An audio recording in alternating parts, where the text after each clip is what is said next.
Efendim, Amerika'dan yaklaşık 30'a yakın eyaletten üniversitede okuyan kızlarımız efendim. Maşallah. Sizleri ziyaret etmek istedik. Allah razı olsun. Allah afiyet versin. Hocam eğer müsaade ederseniz arkadaşların hissiyatlarını ifade etmeleri için bir metin hazırlamışlardı kardeşlerimiz. Duymanızı istiyorlar. Eğer müsaade ederseniz onu okumak istiyorum. Evet. Çok değerli büyüğümüz, muhterem efendim. Amerika'nın çeşitli eyaletlerinden gelen ortaokul ve lise öğrencilerine ablalık yaparak hizmet hakikatini anlatmaya çalışan üniversiteli gençler olarak bizleri onca hastalık ve rahatsızlıklarınıza rağmen kabul ettiğiniz için arkadaşlarımız adına öncelikle size çok teşekkür ediyor.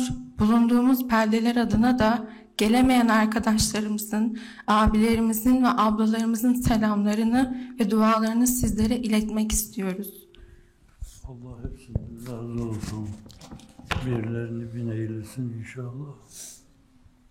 Muhterem efendim, bizler sizlerin eserleriyle büyüdük. Anne ve babalarımız hayatımız boyunca bize hep sizin gözyaşlarınızla neşv-ü nema bulan hizmeti anlattılar.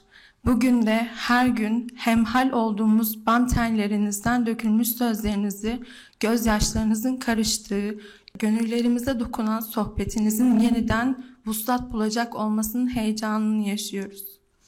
Müminin en büyük dayanığı duadır sırrınca biz de o dua ipine sarıldık.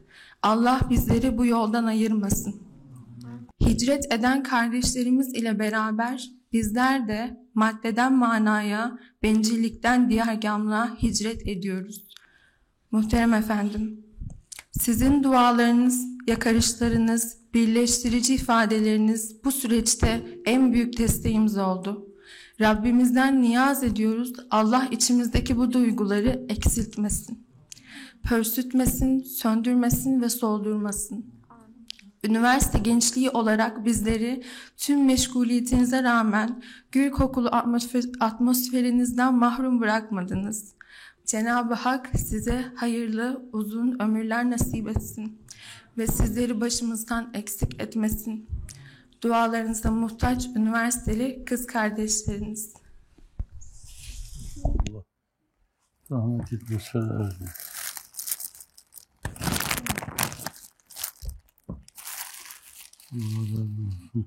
Cenab-ı Hak niyetlerine göre mükafatlandırsın inşallah Teala.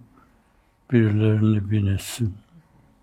Aktiviteleri hep yapıyorsunuz değil mi? Evet, 2 ayda bir efendim. Yılda 6 tane yapıyoruz. Yılda 6 Evet, tane. elhamdülillah. Allah nazardan korusun. İyi bir motivasyon, entegrasyon, hepsi kendini Amerika toplumundan bir fert olarak görmesi, Allah'ın izni inayetiyle bizim zaten başka derdimiz yok. Esasen durumumuz belli. Onlara bunları söylemek bir nasihat gibi gelir belki ama fakat gerek yok. Onlar biliyorlar inşallah Teala. Fakat her şeye rağmen entegrasyon çok önemli. Değil mi? Kendimizi o toplumun içinde, o toplumun bir ferdi gibi görmek. Dünyevi, insani, şahsi bir beklentimiz yok. Allah hoşnut olsun.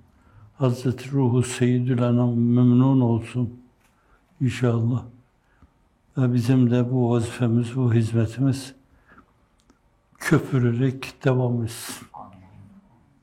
Bir şey ikram etmiş miydiniz misafirlere? Evet, bugünün yarını var. Yarın Hakk'ın divanı var. Cenab-ı Hak yarınlarda neler ihsan eder, bekleyip göreceğiz. Evet. Yaşın başın maruz bıraktığı durum tabii biraz çok yıpranmışlık dünden bugüne şikayet olur diye söylemiyorum. Yani hayatımın hiçbir lahzasında zerre kadar bir zevk almadım. Hatırlamıyorum. Şikayet değil. Allah'a binlerce hamdü sena olsun ki Cenab-ı Hak sevdiği kulların yolunda bize de hitap etmiş, hep hırpalamış. Evet. Sizleri korusun bu türlü şeylerden. Evet, ben bu kadar rahatsız ettim sizi. Bağışlayın inşallah Teala.